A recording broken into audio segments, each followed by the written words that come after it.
podcast is part of the 80s Ruled Network. Visit the 80s Ruled on Facebook for more 1980s awesomeness. Escape from New York.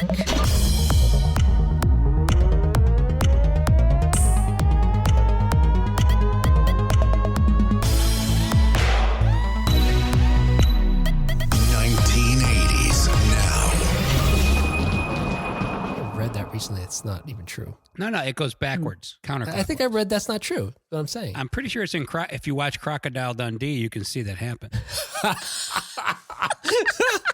When they show him go to the bathroom and they zoom in on the toilet. That famous scene. I might have to rewatch that. That's not a knife.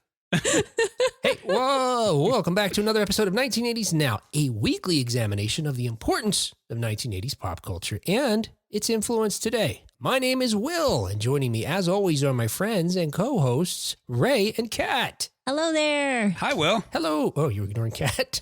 Oh. She looks stunned. Wow. Listen, I had a few technical problems. Yep. I'm sorry I made us late. Moved on, yeah. How you doing, Kat? Come on, relax. I'm so much better now. She's on edge. Yes. On today's show, we're going to be speaking with John Walsh. Not that one. Not the one who used to host America's Most Wanted. No, instead, we're going to be speaking with the double BAFTA-nominated filmmaker and author of the upcoming Escape from New York, the official story of the film. And by the way, you can pre-order it right now on Amazon. It doesn't come out until November 22nd in the UK and December 14th in the US. But he's written books before, including most recently a similar book about the film Flash Gordon that we're big fans of. And so if this book's anything like that, it's going to be chock full of stuff that you never knew or could find out about, because since this is an official film book, he gets unprecedented access to like all the... What are you giggling about? Ray, he's going like this. I'm not doing anything. I'm sitting here listening to Will share information. Right. I don't know what you're talking about. Will, I'm sorry. We're like two bad students in a classroom. Okay. She's just sucking you down now, Ray. We're too bad. We're both bad, Ray. Yeah, she's trying to drag me down to her level, but I never shoplifted. It does sound... What? Because you copied a couple of songs? Or I only, you just starting with numbers? No, wait a minute. I said that wrong. I shoplifted. You didn't. Okay. All right. You are both bad students. And one of you is a bad citizen. All right. Sorry about all that, John. But we'll talk to him a little bit later about Escape from New York and get some of the behind-the-scenes details that'll be shared in his book in a little while. But before we move on, it is once again time to... Thank you for your cooperation. Hey, we heard from... Ooh. I'm going to say Jamie Rushing. Jamie writes, "Hi, y'all, from West Alabama." Thank you for your cooperation. Awesome. That's it? Well, Jamie actually also wrote rock 80s music. Even better. So I guess Jamie's really into 80s music. Rock and roll, particularly from the 1980s. And we are too, right? Mm-hmm. All right, cool. Thank you, Jamie. All right, hey, let's get caught up on 1980s news. All right, it finally came.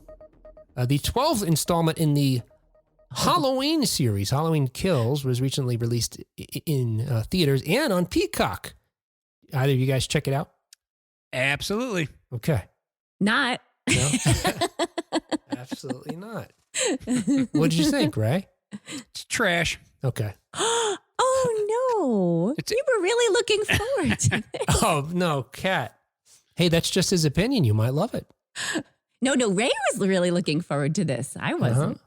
But Ray was all excited. Actually, I was not that excited because I didn't like the last movie. Okay. Oh. But I was like, maybe they'll course correct. Yeah. No. But all they did was take the character of Tommy and give it to Anthony Michael Hall and have him scream "Evil Dies Tonight" for 2 hours. Oh, my goodness. Ray. Wow. Oh, my God. It was bad.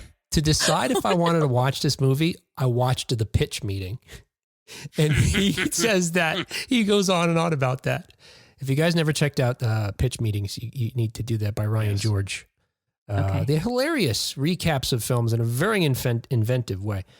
But as Ray mentioned, so this film is itself a sequel to the 2018 film, which is itself a sequel to the original 1978 film, which ignores all the films in between. And although we had Jamie Lee Curtis reprise her role, we didn't have any of the former Tommies return to the film. So instead, this character Tommy, which was actually the little boy that Laurie's babysitting in the first film, Brian Andrews played him as a kid in the original film.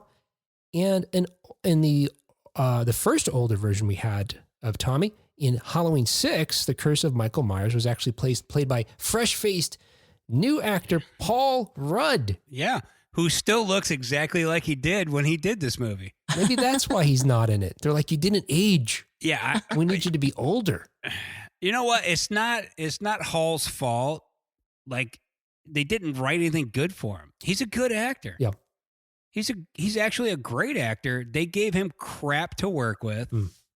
And the other problem with this movie is Jamie Lee Curtis is in a bed the entire movie.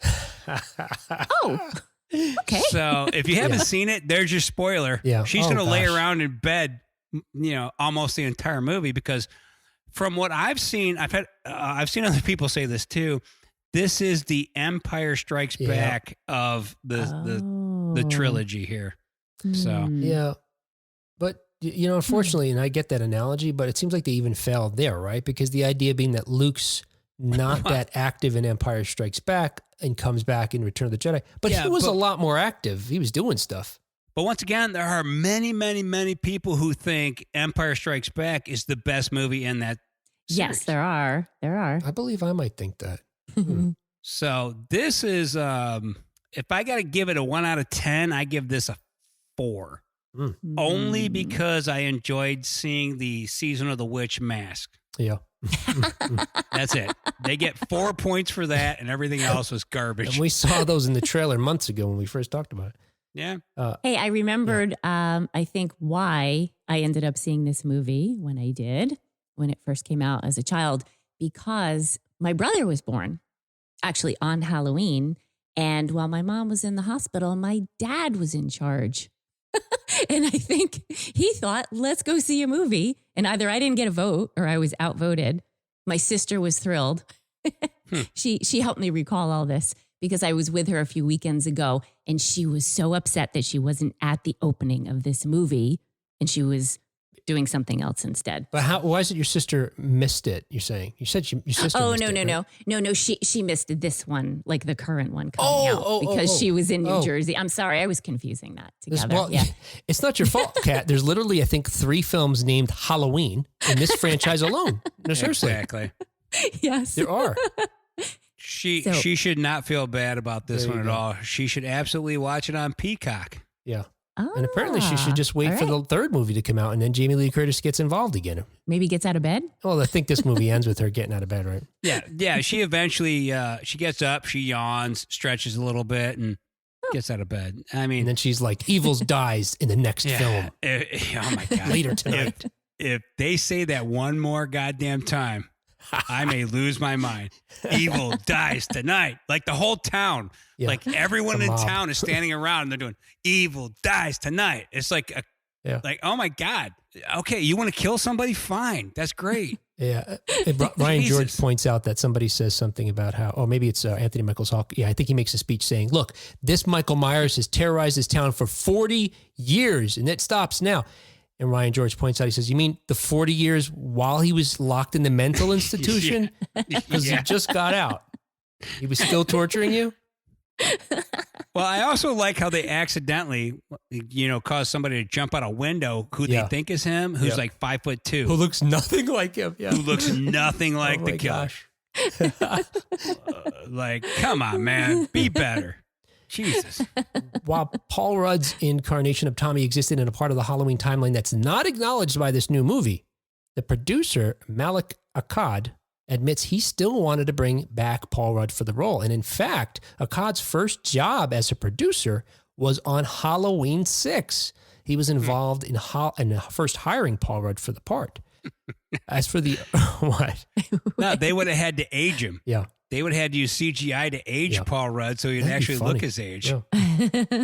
As for the original Tommy Doyle actor, Brian Andrews, it's not clear why he wasn't brought back because... I can tell you why.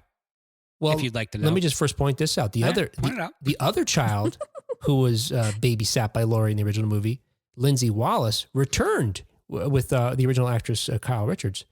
And some other original actors came back as well. But Andrew said that he feels hurt about the recasting of Tommy Doyle. And in fact, there was a change.org petition to try to get him in the film. Wow. Why wasn't he in it, Ray? Because he's not pretty. Oh, yeah?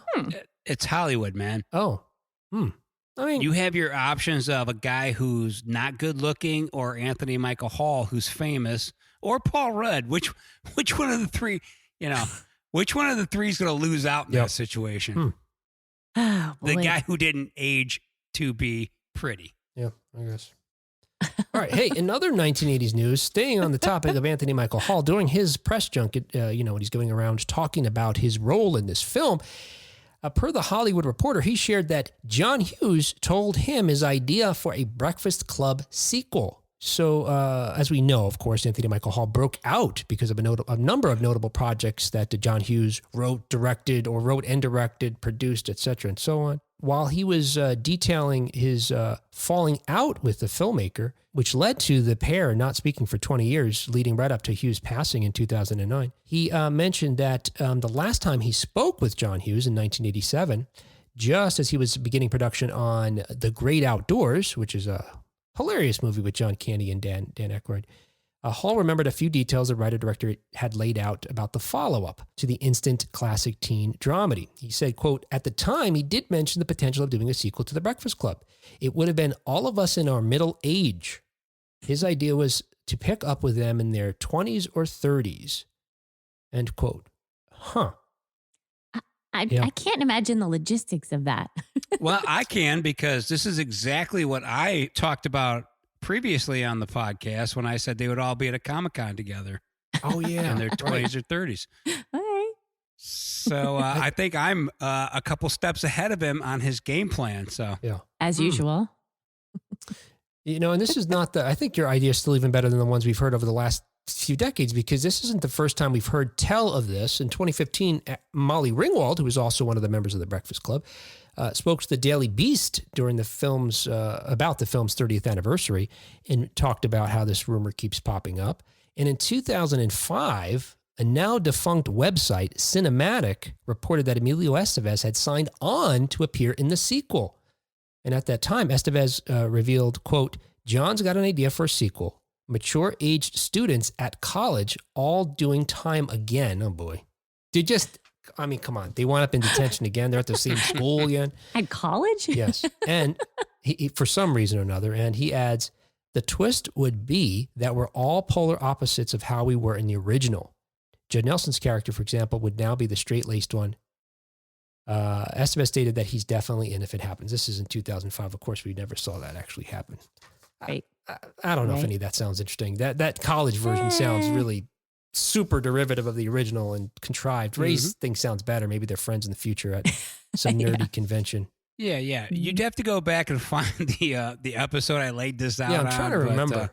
Basically, one of them's there for community service, and one of them's working there, and one of them's a guest.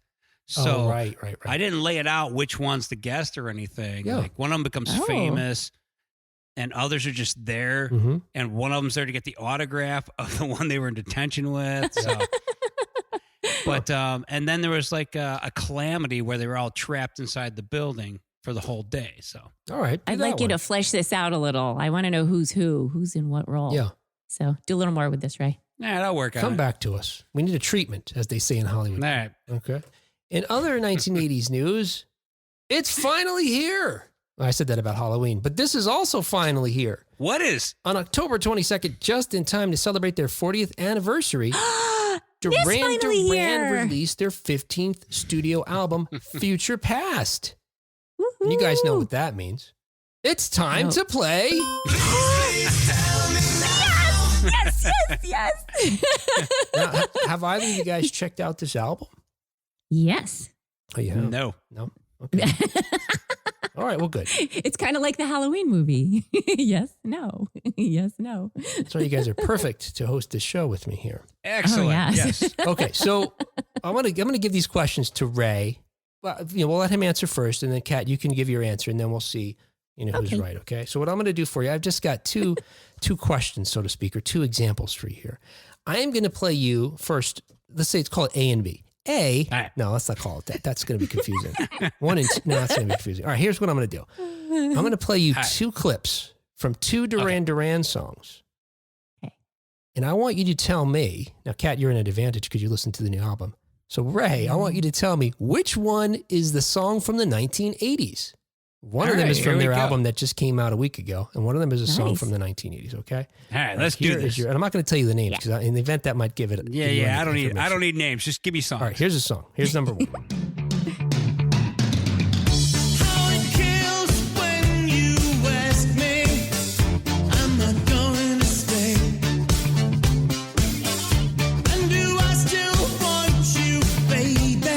I'm supposed to guess? No, I'll give you the second one now. Okay, so now either that one or this next one is from the 1980s.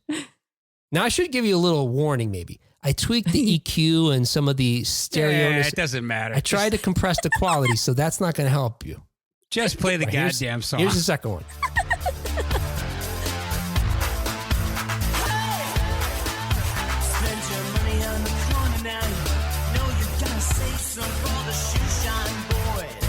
One of those is from the 1980s, and one of them was from the album that just came out last week. I'm going to say the first one's from the 80s. All right. What do you say, Kat? I say nope. So, I don't know. Do I say Kat is right or Ray is wrong? I'll say Kat. Kat's right. Ray is wrong. You could say both. Oh, you had a 50-50 chance. All right, I'll give you one more. I assumed, though, that because he was singing about a shoe shine boy, that he was just out of touch. Oh, man. Well, Simon is not out of touch, first of all. That's the throat punch. Got to cover that throat. All right, here's one more. I'm going to play you another two songs. You tell me which one of these is from the 1980s. Okay, here is your first one.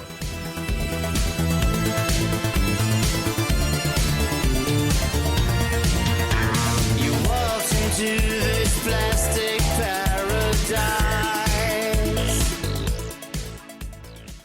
All right, and here is the second one.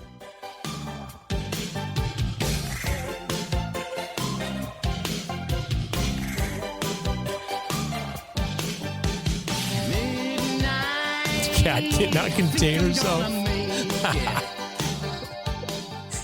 Which one of those is from the 1980s? I'll say the first one's from the 80s. All right, Kat, what are you going to say? Really, Ray? Is that what you want to say? Yeah, that's what I'm saying. Oh. Okay, you say it. I'm saying the opposite. Kat, I'm sorry, but you're right. Ray, I'm sorry, Ray. She's right. See, I'm going to tell you why Kat, he said that, because he figured I would have switched the order of them the second time around. He would have. He was just doing that Princess Bride thing. Yeah, I was trying to do the, But I didn't, because I knew he would. See, I had to consider what man he was, and I know he's considering what kind of man I would be. You know why? Here's why I guessed what I guessed, okay? Yeah. I want to hear this. I'm so curious. No, it's actually something that I was listening to. The vocals on the songs I picked to be from the 80s were actually higher than the other songs. So I was assuming because his vocals aren't no good no more, that those were the newer songs. They are. But it turns so out, good. He's actually gotten better than he used to be. Yes, right. Some people do think that. Yeah. Indeed. So the first one I played sorry. No, it's okay. I was wondering if it was a vocal quality thing or if you were trying to figure out from lyrics. No, it was vocal quality what I was trying to figure out. In the first round, I played you All of You from Future Past, and then I played All She Wants, which is from Big Thing, which was their 1988 fifth studio album.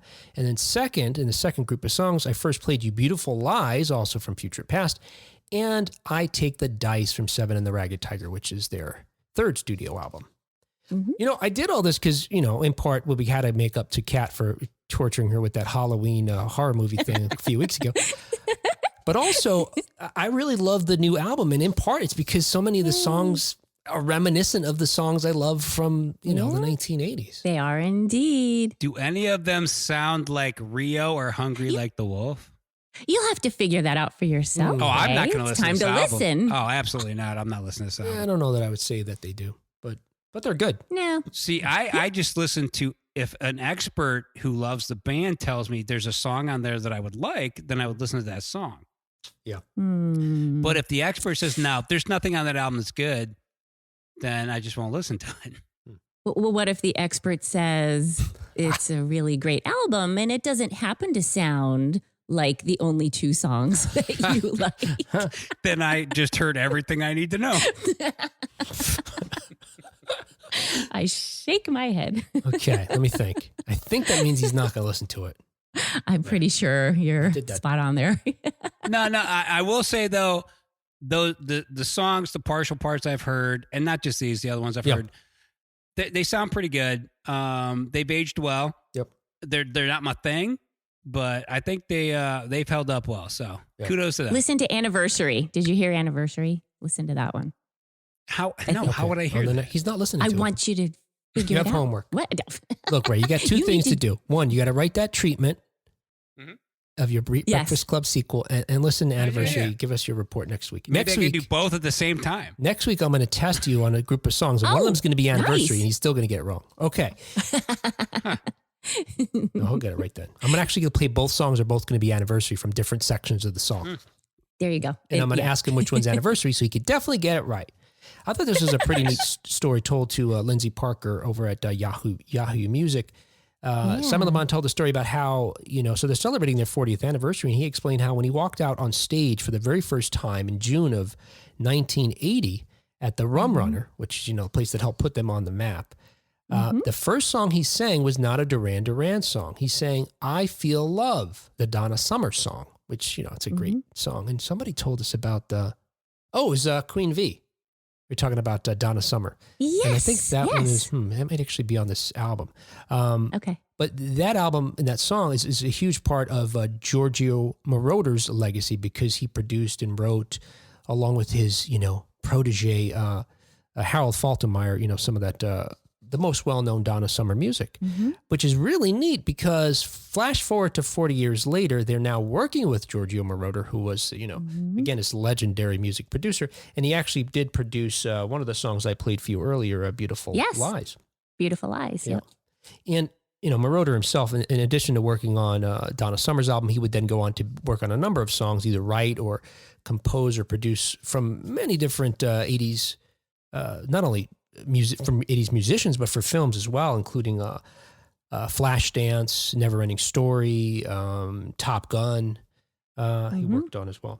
I thought this was cool too. Le Bon admits that, quote, he was never really a fan of disco at all, end quote, before joining Duran Duran, when then, his bandmates, John Taylor and Nick Rhodes, introduced him to Chic, who we've talked about a number of times as being an influence for the group. Yeah. All right, hey, that was 1980s news. Okay, hey, if you like the show, you can't wait to hear Ray's treatment of the Breakfast Club sequel, which is going to be like the Lunch Gang or something like that. Well, here's what's going to happen, all right? I'm going to do that on Patreon. Oh. So if you got $3, give it to us, and you can hear my treatment for Breakfast Club. Yeah. I was going to say, if you have $5, you could use $2 to buy a coffee that you can then sit down and drink while you spend the other $3 to listen to Ray's thing, in addition to some other additional content that's on there, including our, another breakdown of Halloween songs Ray did, including a very heated discussion we had that started talking about Mel Brooks, and by the end, I don't know. That thing went sideways. I don't know quick. what I was shouting by the end. I can't remember. Probably something nasty. Yeah, I'm sure. It probably was. I probably did regret it later. Anyway, so there you go. But you can't afford coffee with $2 is going to be my point. Can you? I don't know. All right, promo section over. Hey, on today's show, as we mentioned, we're going to be speaking with John Walsh. Not that one. John Walsh, the filmmaker. We're going to talk to him about Escape from New York, the official story of the film. But he also wrote a similar book, Flash Gordon, another official book as well. And I thought it was, maybe we'll get to talk to him about this as well. It's really interesting that John, who is a huge fan of Ray Harryhausen, who has been, as a film student, he got to meet Harryhausen because he was going to make a documentary about Harryhausen's life and his work. Harryhausen's wife then at some point later, invited John to be a trustee of the Harryhausen Foundation, which he now sits. And of course, his first book was actually the award-nominated Harryhausen, The Lost Movies. So he's got a lot of really cool, very thorough books about films, including the one we're going to talk about today. So before we talk to John, I don't know, I know we all rewatched Escape from New York recently, because we know we're going to talk about it. And I guess, for folks who maybe they don't know the story, Air Force One gets hijacked and is deliberately crashed into New York, this, prison colony. And so a rescue mission is something imminent. They set out to see. Well, no, I guess the military wants to save the president, of course, and so they send in a prisoner, Kurt Russell.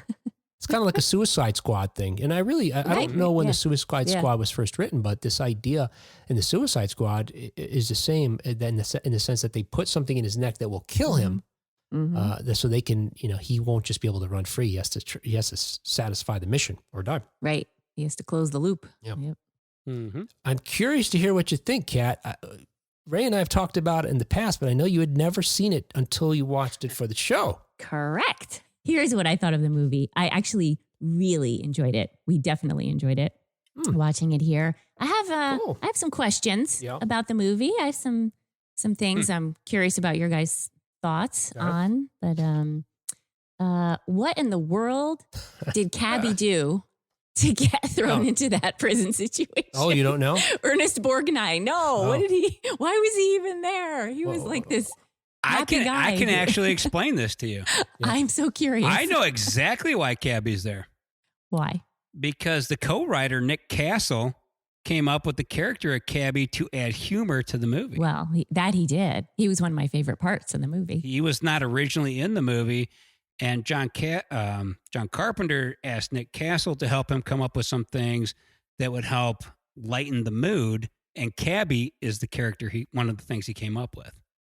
Well, that was a great idea. He definitely did lighten it, especially when he chickens out when the Duke shows up with his entourage, and then suddenly he's there in the nick of time to rescue them when they need to get away from danger. That was great. Yeah. So Cabby, definitely a favorite part of the movie for me. I also loved how you were asking what crime he committed, right? Yeah. What did he do? Why I was guessing he was a short eyes. Is that what they call him in prison, Ray? Short eyes? Something really dark. Oh, no, I'm taking this all out. All right. No. Taking that all out. Okay. That's fine. No, they never explained it. And like I said, I don't know why I know this, but it's Nick Castle. Put him in there because he was asked to add levity to the movie. So I like this right. where Kat asks us questions that she unanswered questions. I like that I actually had an answer. That's what I like. Ray, you always have an answer. Yes, true. But this time it's this one's actually true. It's not some bullshit I made up. But that's what you say when it is. I can't ever tell. What else, Kat? What else you got? But we can. I loved how everybody seemed to know Snake Plissken. Oh, yes. Anytime he bumped into somebody, you're Snake Plissken, aren't you? That was great. The Duke's car is amazing with the chandeliers and Isaac Hayes. Oh, yeah. As the Duke. Yes. I loved at the end the cassette tape switcheroo. That was awesome. But I have another question. Why did the Duke and his other higher ups, why did they want to leave? Why? I mean, they kind of had the life, right? Like they could be as bad as they wanted to be. They got fed, except like maybe the food was so crummy that they felt like they had to get out or they wanted to travel. Why did they want to leave? I've never been to France. Do you want to take a crack at this one, Will?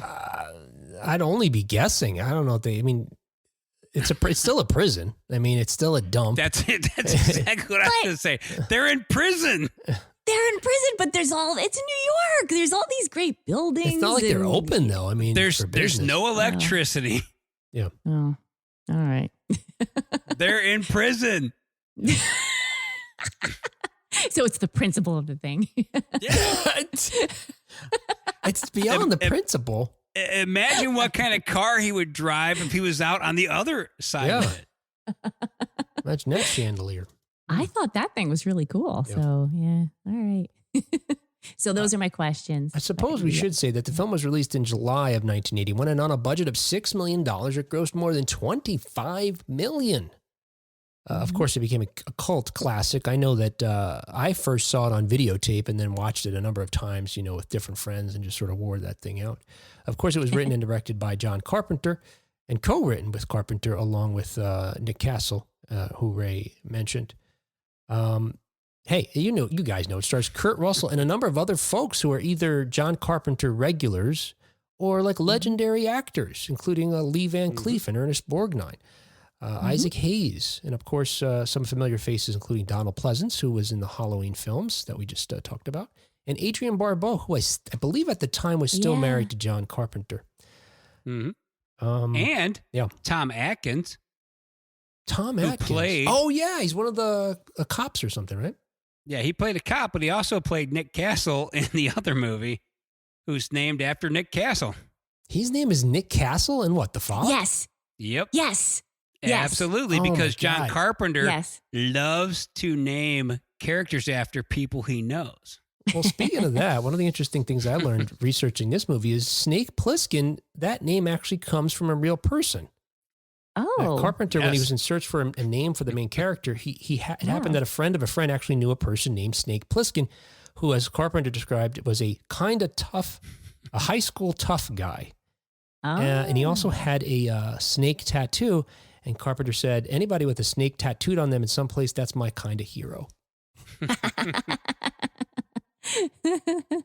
Speaking of Halloween earlier, here's a couple of other little Easter eggs. Now, I don't know that we'll get to these with John. John's book's probably chock full of these, and we won't have time to touch upon all these. But Jamie Lee Curtis makes a cameo in Escape from New York. Yes. Oh, you recognized her. Wait. No, I'm thinking of something else. Wasn't that cut out, though? Where was she? Where would she have been? Well, you know what I'm thinking, actually? She does make a cameo in Halloween 2. She's the narrator. She's the narrator in the cutout in the original beginning of this movie. Yeah, but she's also the voice of the computer as well. Yeah. Oh. All right. No, I didn't pick up on that at all. And the last thing I wanted to mention was that I thought was neat was, or sort of curiosity to me was that in explaining how Donald Pleasance, or Carpenter explained that Donald Pleasance had written his own backstory for Escape from New York. And it was something Carpenter went on to explain that it had something to do with Margaret Thatcher trying to recolonize the United States. Oh. Carpenter said he didn't use any of it and explained that Pleasance eventually got the hang of the film when he realized it was a comedy. Was this movie a comedy? We laughed a lot. Oof. You know what, man? This is an action. Yeah, this is an action comedy. I have to agree. Huh. I found myself laughing a lot. Yeah. All different times. I just thought of it as a movie that just happened to be funny. It's just not that like I would think, the Carpenter movie like, was it Little Trouble in Big China? Big Trouble in Little China, rather. The unfilmed Little Trouble in Big China. Yeah. That should have been the sequel, right? They go to actual China. Oh, absolutely. That should have been the actual sequel. They go to China and it's like, get on it, Ray. It's a minor problem. I'm on it. It's a minor problem with some food they order. Yes, I got this. Yeah. I wanted the chicken. Said the wrestler and the jock and the princess in the basket case. Just combine them all together. Yeah, I'm working on it. I don't know. Just that movie's an action comedy to me. Big Trouble. But I don't know this more one. Intentionally funny. It's more like a sci-fi action film that happens to be funny. But it seems like Carpenter meant it to be a comedy. Yeah. Well, I wouldn't call it a comedy. No. Once again, though, he asked Nick Castle to help him make it more funny, to take away from how dark it was. Yeah. There's also some comic books that deal with at one point there's a story about where they escape from Cleveland, which I have no idea what the gist of it is, but I just think it's funny because I love Cleveland, so obviously that's stuck in my head. But were you aware that there was a board game made of this in 1981 by TSR, which is the same people who made Dungeons and Dragons. You know, Oh, wow. I might be thinking of a more recent edition of a game because this does sound familiar to me. But I certainly wasn't aware of it at the time. No, that sounds cool. My buddy had this game and we played the shit out of this No thing. way. It was so much fun. But doesn't everybody want to be So Snake? Or good. is, Yeah, that's the problem because, I'd be Cabby. well, you don't pick, you just get a peg. So you don't really you're get just to pick like- who you want to be. But You're not one of the characters. But the game is cool because you played the game and like the first part, you're going around trying to find the president or the tape. Yeah. So the first part's kind of weird. You're like, yeah, what the hell's going on? But once somebody has either the president or the tape, all hell breaks loose. So you're trying to get those out of the city across a bridge or back to your starting point, or another player comes, kicks your ass and takes it from you and takes off with it. So it doesn't get good until somebody has one of those things. and then they're trying to get it over the bridge to the Right. city? They want to be the one. Oh, because whoever gets it over gets the deal probably from Hawk. Right. But here's the absolute thing that they included in this game that's insane. There's a card that when you pull it says 3 turns till everything explodes and the game's over. oh my gosh. Like that's a card, Yeah. but you could pull at any time. But this game is really good. If you can find it, it's out of print, but go find it. It's amazing. Played it. My buddy Terry had this thing. Well, I played the crap out of this thing back in the day. Loved it. Anything else? What? The only other thing I would point out is this movie took place in 1997. Yeah. Oh, the near yeah. future Yeah. world of 1997. So this In is the in the distant future of 1997. so the film comes out in 81. So in 16 years, New York is going to be a crime-ridden prison city. You know, they just well, I guess the country is crime-ridden, but they actually convert Manhattan into a maximum security prison. Which they actually do that in 1988, according to the movie. So there you go. Oh, wow. So before rap is even like a legitimate thing in Ohio, they've already destroyed.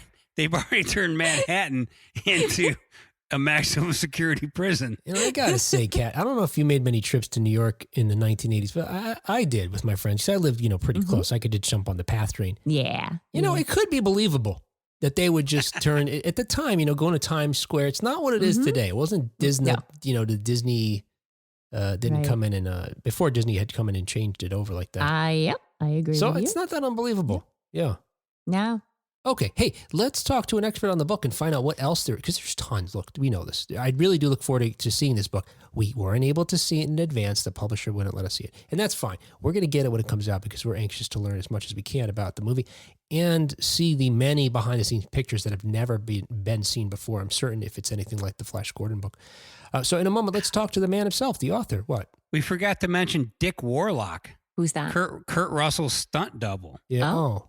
The greatest name of any stuntman ever. That's not what I'm thinking Dick of. Warlock. That is quite a name. Do you have anything more to say about him? No, that's the it. greatest name of any stuntman that's ever lived. Dick Warlock. And you forget about Donald Pleasant's stuntman, also Seymour Butts. He was he was a guy there too. All right. Okay. Hey, John. This is a great welcome for John Walsh. Not that one. All right. Hey, in a moment, we're going to speak with our guest today, John Walsh.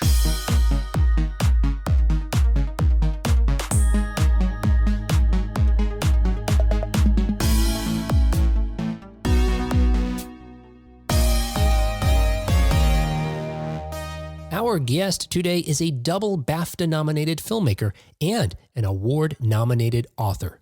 He met with the legendary Ray Harryhausen while documenting the iconic animator's life and is now a trustee of the Harryhausen Foundation. Last year, to honor the 40th anniversary of the classic movie, our guest published the revelatory Flash Gordon, the official story of the film. And now we anxiously await his next book, Escape from New York, the official story of the film. Another 1980s favorite that celebrates 4 decades since its release. The book is available for pre-order on Amazon right now. Please welcome to the show, John Walsh. Hi, Will. It's great to be here. Thanks for having me on. I'm sure you've heard this before. Every time I say, we're going to talk to John Walsh, I have to say, not that one. No, the Most Wanted, isn't it? Was it called Most Wanted in America, your crime show? Yes, I believe so. Yeah, America's Most Wanted. Yeah, that's right. Well, I'm kind of in the UK, but I'm not the most wanted, but people do want me sometimes. So kind of like that John Walsh, but more ginger and more English. But otherwise, exactly the same. Well, we want you, and we're so glad to have you here. Of course, we're big fans of your work already. We loved your official book about Flash Gordon. We're huge fans of the film, and your book shed new light and perspective on the film that we didn't know. And I thought I knew everything about it, including, the fact that Sam Jones wasn't in a lot of it and that sort of thing. Or certainly his voice didn't make it. But so we're equally excited now about your new book, the about Escape from New York, another of our favorites from the 1980s. So were you a fan of 80s films before you became a filmmaker and an author yourself? Oh, definitely. I grew up with the VHS age, so renting films or movies. And we even had a Betamax player as well. Hey. So we were quite the special people at school. I could have Betamax, I could have, or Betamax. Some people call it Betamax and VHS. So yeah, films like Escape from New York, The Thing, Christine, Halloween. You couldn't get into cinemas or theatres to see those if you were young, and as I was back in the day. So you could see them on VHS and you could watch them over and over again. And a particular favourite of mine was Escape from New York because it's kind of like an 80s action film with Chuck Norris, but it's science fiction, but it's very good and it's got great music and everything else. But it's interesting, like a lot of the things I'm interested in now, they weren't necessarily considered to be even, certainly not great in their day, but not even good. The reviews for maybe this and Flash Gordon, I'm a trustee of the Ray Harryhausen Foundation. Ray Harryhausen's films were never considered like a Disney epic. It was never Ray Harryhausen Presents. True. They were just films that Ray did some of the trick photography on. But I think, over the years, when we look back, they hold a special place. And, it got a 4K remaster from Studio Canal about 2 or 3 years ago. That's the real sign of a classic. If a studio will spend effectively, more than £1 million in bringing it to a higher definition. It's funny that you talk about the reviews or how maybe it was received or not well received at the time. And it just, some of these 80s films like you're talking about.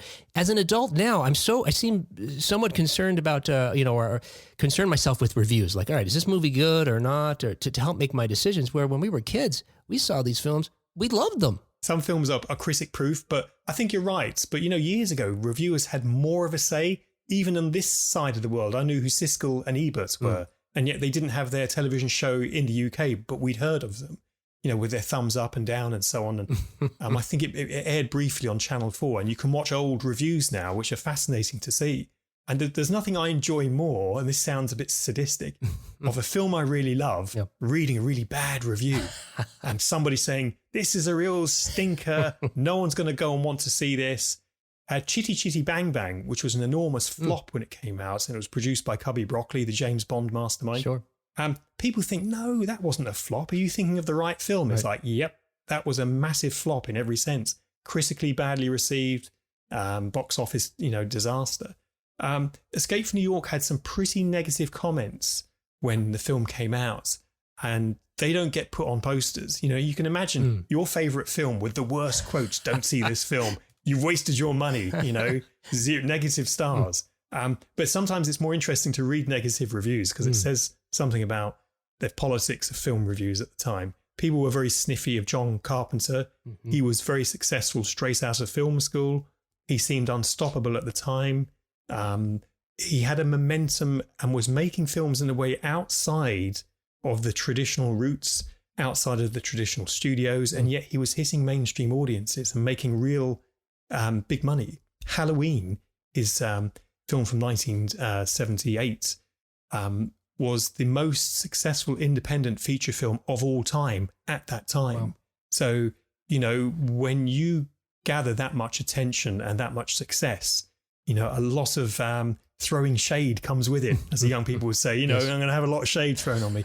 And people dig him out for being successful. Yep. I guess that's true in all walks of life. But there are certain films from the 80s, aren't there, Will, that are kind of little positive flags where we go, ooh, I'd like to see that in 4K. Yeah. like Howard the Duck. All right, slow down. Maybe that movie confounds me with its interesting choice of alien nudity and potential bestiality. I don't.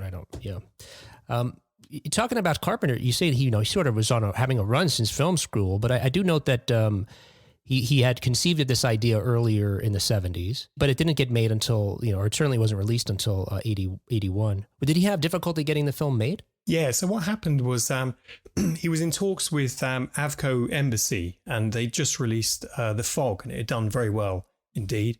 And so he'd left film school. Dark Star was his film school film that got released kind of theatrically after he edited it and added more to it. Then he made Halloween, which is a great success. Then The Fog. And between that, there was a TV project. But when he was approached by Avco Embassy, they wanted him to work on the Philadelphia Experiment, which was a project that then went ahead with another director because they thought he'd be a good fit. And he would. He'd been a brilliant fit for that. But he said to Bob Remy, who was the head of Avco Embassy, I've got this script in the boot of my car and it's called Escape from New York. And what it was written, as you say, in the early 70s. And it was as an answer to the phenomenon of Watergate when US President Richard Nixon was about to be impeached for a series of kind of problems that befell him. Nowadays we look at Richard Nixon and we think, actually, not that bad. Actually, not that bad. Right. You could do worse.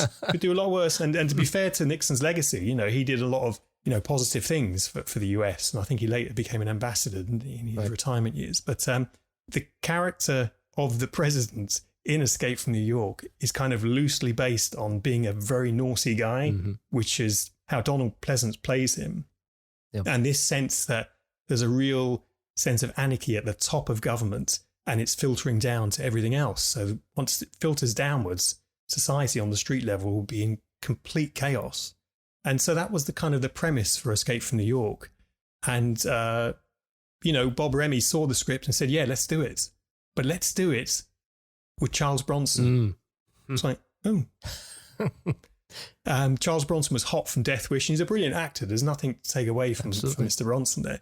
But John Carpenter felt, no, that's not going to be a good fit for me. Me and Charles Bronson, you could end up with a situation like on Spartacus, where if the star is bigger than the director, and the great Kirk Douglas, the actor who led the slaves revolt in Spartacus, he got the director fired and had him replaced with someone he thought would be much more malleable, Stanley Kubrick. And it's like, whoa, that's not a mistake you want to make twice. Yep. And of course, Kubrick made a brilliant film and, it was a great success.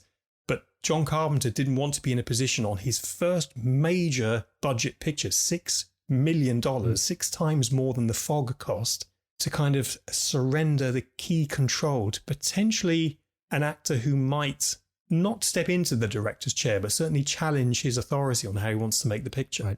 And of course, he had an idea of who he wanted cast. And when he revealed the name to Bob Remy at Embassy, they were like, unless is there a different Kurt Russell than we know, than the guy who's been very good in Disney films and recently played Elvis in your TV adaptation, but he doesn't seem like a hard man. He's more of a romantic lead, which he was, and he was very successful at it. But of course, history was made when Kurt was cast, and we can't imagine anyone else now, can we, Will, than Kurt Russell in that role? Yeah, and but for that film, I don't know that we would have had a string of amazing Kurt Russell films throughout the 1980s. He certainly became associated with that sort of anti-hero. And then later on, we would see a very comedic side of him as well. And it's astonishing to me how many, so he worked with Kurt Russell before. And ultimately, he works with Kurt Russell again, of course. And there's other folks that here are part of the sort of, John Carpenter family, including Donald Pleasance. Literally family, Adrienne Barbeau. I think at the time they were still married. Even Frank Doubleday had worked with him. Nick Castle, the co-writer, was the shape in Halloween. What is it about John Carpenter that... I guess folks would continue to want to work with him, Well, there is that kind of film school camaraderie. I'm a former film school student. I went to the London Film School in London, as you do when you're English. I was the only boy from London when I was in my course because it's a private school. It wasn't funded by the local government. So it was mostly, wealthy to-do kids from European families and from America who was there. I was there with Richard Harris's son when he was trying to become a director and so on. So film school camaraderie, you get the best people around you and you kind of hold on to them. So when you move from shoot to shoot, you kind of check their availability before you start booking locations and equipment, because you want those people with you. And it's both a sense of security because you know what you'll get from them, but also it's a psychological security blanket because you every new film is an undiscovered country, and you want as few unfamiliar things around you as possible.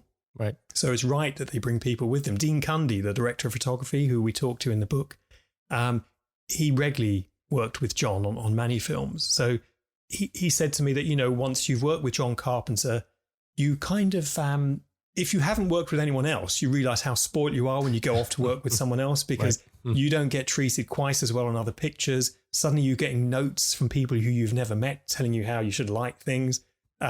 So I think that film school camaraderie and that sense of family goes from film to film. And a lot of the photography in the book that hasn't been seen before by Kim Golteb-Walker, who's one of the leading stills photographers in cinema, she revealed the same to me. She felt she was part of John's family, and she did the unit stills on most of his major pictures. So I think that, you know, if you can bring that sense of family, then people will be attracted to it and you'll get the best from them. Mm-hmm. And speaking about the cast, you know, it's always interesting to me to see that Ernest Borgnine showed up in so many films throughout the 1980s when he had such a history. I guess it's not a story, but he certainly had accomplished so much he had been an actor for decades prior to that. And he started appearing in 80s films that I think my parents would be shocked to see, hey, wait, isn't that Ernest Borgnine from, you know, McHale's Navy or something sort of more out of character? No, it's a good observation. Look, originally he wanted to play the part of Hawk, which is played by Lee Van Cleef. He wanted to be the prison guard. He felt that was really where he could be best. And in a sense, you can see that because he's a large character and physically a large presence as well. But when I think Ernest Borgnine, I'm thinking The Poseidon Adventure. Of course. Which is fantastic. And The Black Hole, which I'm a big fan of. The Black Hole. There needs to be a movie book, if not by me, by someone. Please do The Making of the Black Hole, because people do not understand that film, and they'll understand it when I'm finished with them. You know, they need to appreciate that film. It's such a good film, The Black Hole. If you haven't seen it, please go and see it. So, you know, he was switching from what he used to do, which was very serious dramas. Of course, he won his Oscar for Marty in 1955, to doing stuff which was more out of the normal for him. So science fiction, you know, and violent films like Escape from New York, which had an R certificate. So that, The Black Hole and other things. But I think actors get to a certain stage, like Donald Pleasance, where they'll actually say yes to most things if the money and conditions are right. Michael Caine famously said quite recently in his own biography that if it's $1 million, I'll do the picture. And somebody would say, well, and I don't even read the script. And it's like, well, what if they want you to do nude? For $1 million, they can see anything. And if the film is bad, you know, he says, well, if the film's bad, no one's going to see it, so everyone wins. So he gets his $1 million. He doesn't damage his reputation. So there is a school of thought with acting that if it's the right money, just do it. Yeah. And the more you're seen, the more you get seen. And I doubt Ernest Borgnine would thought he'd be remembered more for The Black Hole, Poseidon, and Escape from New York than Marcy, that won him his Oscar. And yet Marcy, no one's running around doing a 4K restoration of that film. It's a great film, not throwing shade on Marcy. Yeah. But look, you know, none of the actors who appeared in this film would have thought, wow, this is a special moment. This is really something special. Perhaps Kurt Russell. But all of them saw it as what it was. It was the job, and then they moved on to the next job. It's funny you bring up The Black Hole, and we were talking earlier about films that are maybe not well regarded or received that we love. That's definitely one. I remember at the time it being panned when I was just a kid and thinking, how could you not like this? It's fantastic. People think, oh, it was Disney doing a Star Wars. It was not. Well, yes, it was, because it had the robots and the spaceship. It was not. It was actually the Walt Disney Company doing a Poseidon adventure in space. Originally, it was going to be called Space Probe 1. And it was all about a disaster that happens in space. And eventually, obviously, with the success of Star Wars, it affected what they were going to do in the storyline. But no, it was much more, had its origins based in the Poseidon adventure. Thus, the casting of people like Ernest Borgnine. Right. And when you think of it in those terms, it's like, oh, actually, yes, because, spoiler here, there is a big thing that happens at the end of The Black Hole. I won't reveal too much, but the Cygnus and the Palomino, you know, there's going to be a problem with those two ships.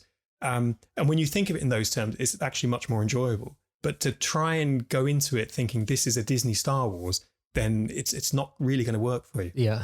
Is there a black hole at the end? Is that what you're saying? Oh my goodness. Spoiler alert. Yeah. So thinking about the black hole, when I saw it, I remember as a kid being, I don't know, what was I, 10 or so years old when it came out. Inspired. I didn't become a filmmaker like yourself, but being inspired, feeling like I want to be involved in this industry in a sense that they could bring these robots and these spaceships, et cetera, to life. Were there particular challenges in bringing Escape to life? There is not a whole lot of, I think, special effects that folks would appreciate or in the film, but we know there's certain things happening that couldn't possibly have really happened, and yet they did this, decades before CGI was effectively a tool. Yeah, no, absolutely. So if the effects in Escape from New York are so subtle, and some people don't even realize they are effects. Some people think that they just got Manhattan when the lights are off. Well, the lights are never off in Manhattan. You can't do a flyover. It's not like some parts of London at night where there's no lights. So when the production design Joe Alves created the concept art for the film, which is in the book here, and some of these are being seen for the first time, the special effects that were needed to fly Snake Plissken onto the World Trade Center Twin Towers and what follows with the glider, they went to John Dykstra, who'd created the special effects for Star Wars, right? And said to Mr. Dykstra, look, this is what we need. And he sat down with them and he created a kind of a list of his requirements from Escape from New York, the production. And it came in at nearly $3 million, how much the effects would cost. And John Dykstra needed $1 million for himself as a fee. Wow. Again, quite right, because, he is a great special effects person, and sure, that would be, but they couldn't afford that. I mean, the film only cost $6 million and they only had a tiny amount of money for the effects. Right. So in the end, they went to Roger Corman's New World Pictures, and they just come off the picture Battle Beyond the Stars. You must know that film, Will. By name. I couldn't recall the Battle Beyond the Stars is great. Now that really is like somebody else's version of Star Wars, a lower budget Star Wars. Oh, and it had John Boy Walton in it as well. Okay, yes, right. So what's that actor called? John Boy Walton. He was it Richard Thomas? Yes. But so the folks down at New World knew how to do special effects, motion control, that sort of thing. And they put together the effects on this, and they did it for around $350,000. And the effects on this are amazing, because when we think of some filmmakers go back and they put in a computerized whatever, whether it's a Jabba the Hutt or a computerized Yoda, we know who we're talking about. Yes. On Escape from New York, you don't need to go back and do that because the effects really work. And so all of that stuff in the opening with the glider, the Manhattan shots, the glass shots, I think they work really well because they're done quite simply, but done very effectively. Right. And of course, if you read the massive I'm looking at the massive special effects section of the book now, and I only wish I could share it with you because I'm not allowed to share the book before it's published. Everything is in here, all of the secrets of how they shot that. And of course, I suppose the most incredible thing about the production team on the special effects was there was a young special effects man who'd worked on Battle Beyond the Stars. He did some of the glass painting shots that showed Central Park and the buildings around. It was James Cameron. Who? Never heard of him. What's he doing now? If I recall, and certainly I look forward to looking. Look, I wish we could see the book. I could have seen the book already. I look forward to seeing it real soon. But I recall that, to your point about them being on a shoestring budget, and as we know, sort of parameters, force you to be even more creative, that these folks were photocopying textures to, create the Twin Towers, for example, the exterior, using a reflective surface to create the Hudson River around it. It's just little things that are just brilliant that, filmmakers, only filmmakers sort of, I guess, under the gun as far as time constraints and money constraints would be able to conceive of. Absolutely. When you've got the challenge of how can we do this on this money, then you kind of find a way.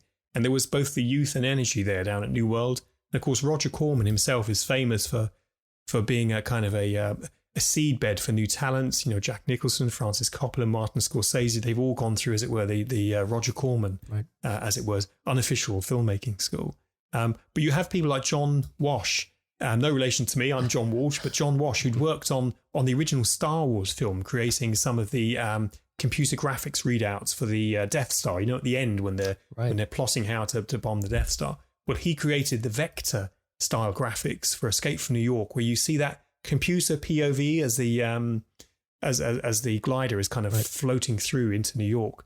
Well, that was all done with model work, and it was photographed in black and white, and later a green effect was put on it to make it look like computer graphics. So it's incredible, even down to that. They weren't able to achieve what we could do now on an iPhone. Right. They couldn't do then. They had to do something that was both in the physical realm and that could be photochemically filmed.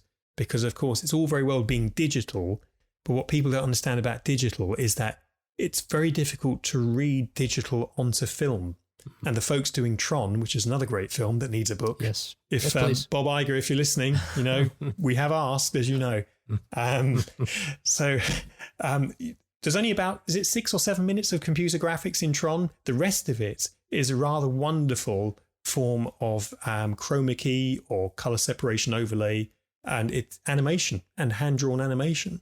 So it's very difficult to create convincing graphics, but also to burn it to film, because you need to burn it to a film negative in a convincing way that can then be struck onto what's called an interpositive, then prints for theatres.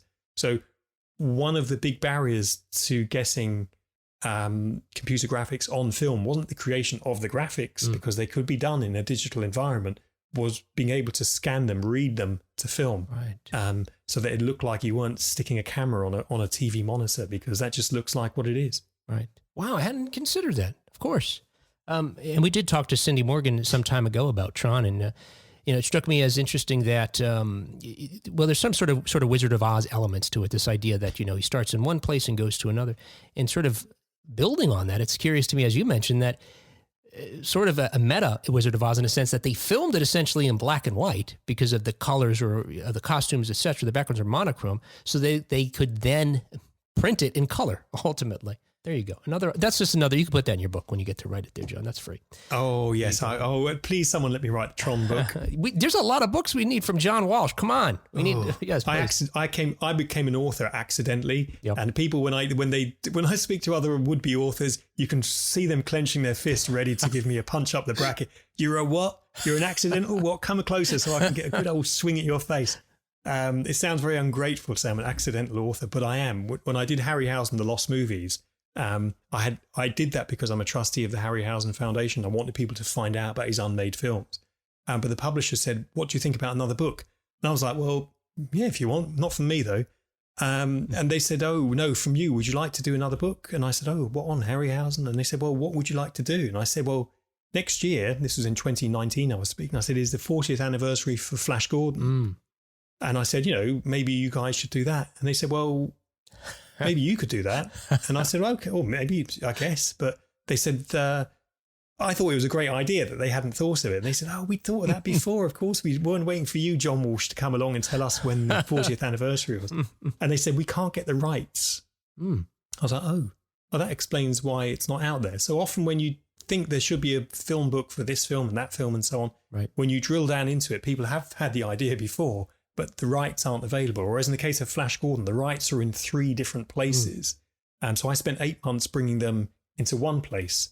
And then that was not a condition of me getting the book, but they kind of said, "Well, since you pulled it together, you should write the thing." But the shock of my life came when we got the rights, and I was like, "Great, we've done the hard work."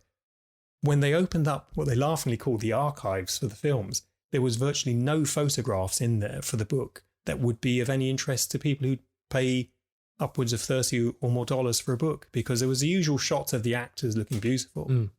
But where are the behind-the-scenes shots of the sets being built, the spaceships being flown, and all of that stuff you'd find in one of those big Star Wars books? Where are those photos? Because they must have been taken. Flash Gordon cost more than 3 times what the original Star Wars cost. Wow. And there's Star Wars books coming out every 2 weeks. Yeah. The Star Wars cookbook, the Star Wars episode guides, I'm expecting a highway code next for Star Wars. There's nothing they won't do, for a Star Wars book or a Mandalorian or something, which is great. I'm not throwing shade on that either. Yeah. But Flash Gordon had no good images. So I spent a long time, as I did with Escape from New York, trying to find those shots that you haven't seen before, because you don't want to see basically a bunch of publicity stills slapped into a story that you've read 1,000 times before in maybe a DVD inlay or a CD booklet. It's got to be more than that. It as you said yourself, Will, with Flash, there were things in there you didn't know. Well, I want people to find out something they didn't know on virtually every page of these books. Otherwise, why do them? Was the documentation for Escape a little more readily available? It was, but there was a lot less of it. The film is effectively one night in the life of Manhattan in the future, but was St. Louis, of course, as you know. And because it is a much lower budget film, Flash Gordon was over $35 million. And this was shot a year later for $6 million.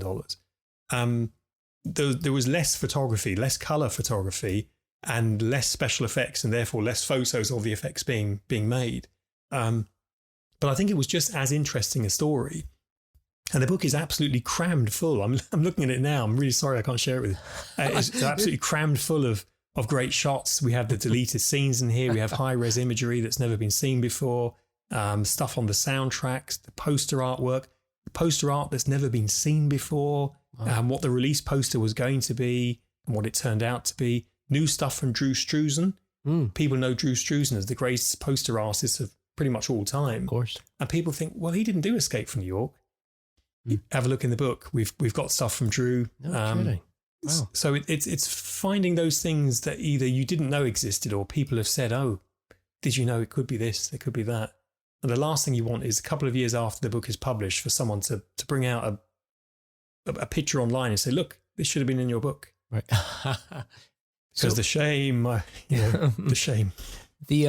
Speaking about being an accidental author, so you went from a film, went from being a film fan of the 1980s to being an author now, writing about these.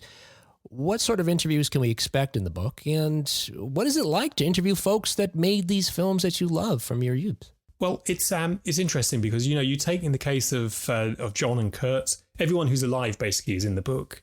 And we have some interviews with people who've passed that haven't been published before. So we've got a strong footprint from Donald Pleasance, Harry Dean Stanton, Isaac Hayes, and Ernest Borgnine. It's interesting because in the case of John Carpenter, his successful films were those first half dozen films or so. He had as many unsuccessful films after that. And kind of the tipping point, when I spoke to Dean Cundy, he was saying that after Big Trouble in Little China, that was a major studio picture that didn't find its audience at that time. And things went into a bit of a downward spiral for John. And it was harder and harder for him to get films made. It was harder to get a decent sort of budget. And not all of those films were that successful. I mean, I'm a fan of, now that people know I like Howard the Duck and The Black Hole, my opinion has zero confidence with people. But I am a fan also of Memoirs of an Invisible Man with Chevy Chase. And that is a good film. If you can watch that film, I'm a fan of all those actors. I'm a big fan of John Carpenter. And I think that film really does work. By the time I'd seen it on video, it had already been this terrible flop that people were complaining about. And I was kind of braced to watch it like, oh, I hope it's going to be okay. And it was more than okay. It was great. So it must be depressing for John. We didn't talk much about other films. The focus was this one. But he is, as we speak, one of the most 4K remastered directors out there. More of his films are in 4K than most other directors. Wow. And that's really testament to the longevity of those earlier films. But there's always kind of a fanboy element in me that I thought, if I ever get the chance, I must ask this. Oh, I must ask that. And so you kind of collate these questions over the years. It happened with Flash Gordon. It happened with Ray Harryhausen. I'd ask Ray about unmade films and the sequel to Clash of the Titans and that sort of thing.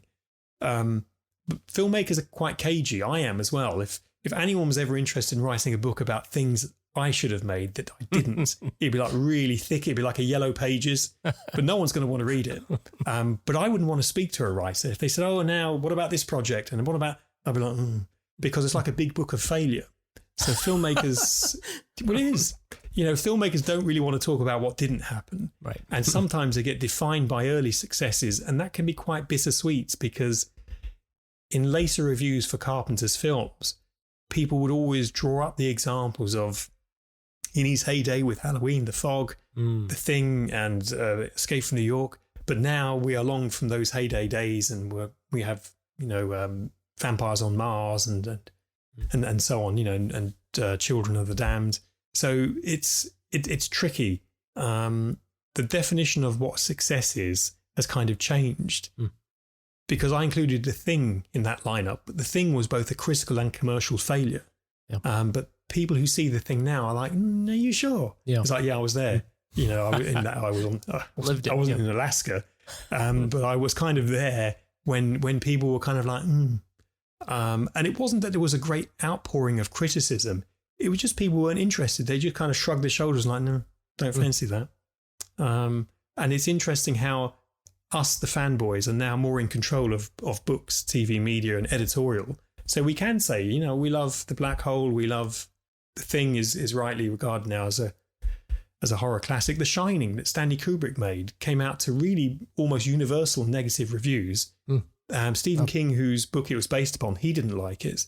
Right. And Kubrick himself said he kind of made it because he had a deal with Warner's. He got the rights for this, or they got the rights for him.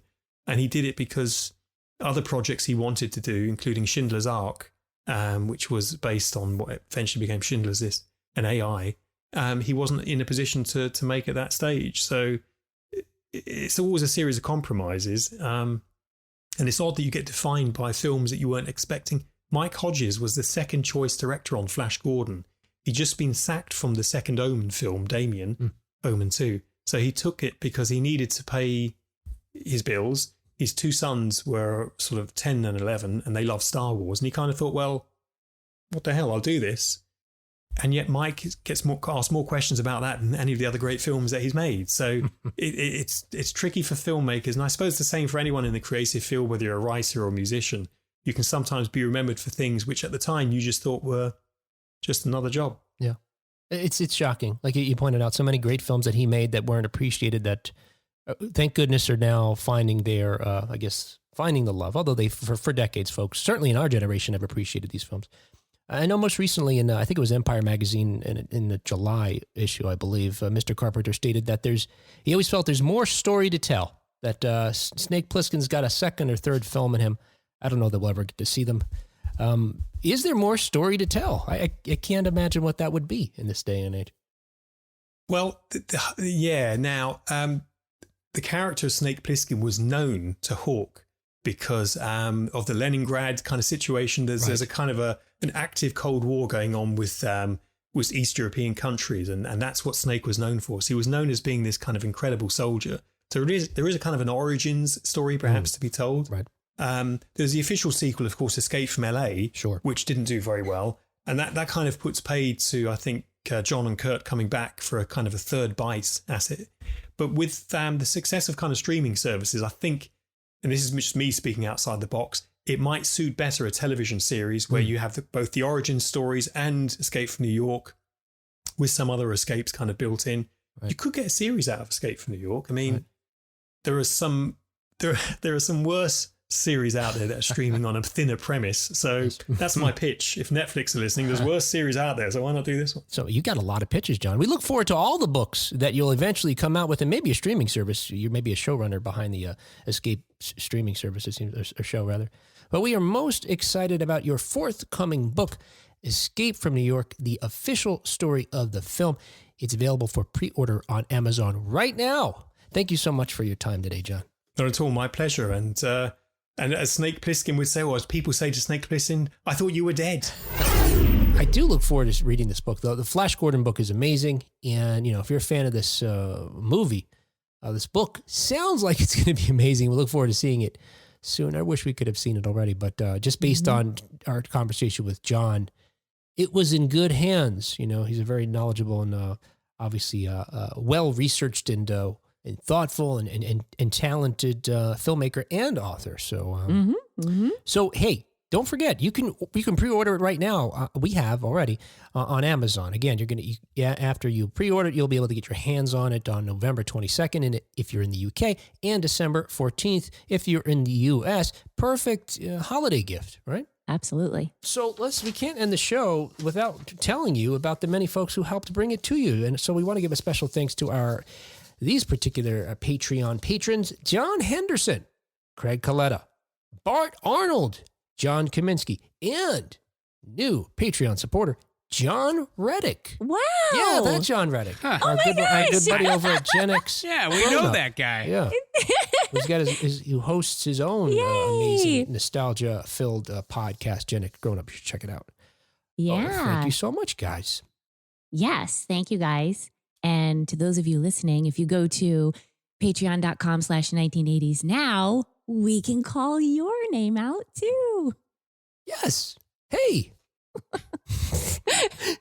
Yeah.